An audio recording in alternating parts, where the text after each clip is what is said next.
The police were in hot pursuit of a motorcycle flying down the highway, but the rider ignored them and fired a laser beam into the air. The moment it touched the police car, the vehicle was sliced clean in two. After cutting loose from the cops, the motorcycle kept chasing Amy. Terrified by what she'd seen, Amy quickly switched lanes using a bus as cover. Although the move shook off one enemy, another rider stuck right on her tail, moving much faster than she could. As the enemy closed in, Amy hit the brakes and swerved into a nearby parking lot. She hid inside the winding levels of the parking structure, waiting until the enemy made their way up. Then, timing it just right, she revved her bike and shot out,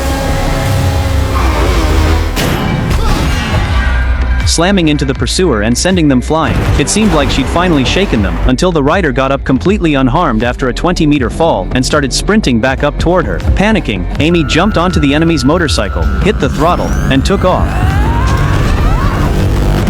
After fumbling with the controls, she finally activated the armor and got the bike on the road, but the explosive speed was more than she could handle, and riding the enemy's bike had also given away her position. The other rider she'd shaken off earlier was already catching up. The man activated his laser, fencing in the path ahead of Amy. She swerved sharply to avoid being cut in half, but the rider ahead began tightening the laser's enclosure, squeezing her room to escape.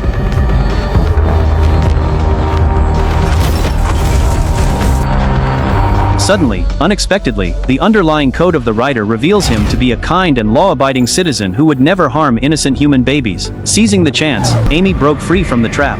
When the rider caught up again, he found Amy had also figured out how to activate the laser. She used it to block his approach, but he clung to her as close as a shadow, accelerating right up beside her. Fed up, Amy decided if he wanted to play rough, she'd play along. She steered closer, throwing punches at the man as they fought for control on their bikes. In the struggle, the man's bike tipped over, sending Amy flying off hers.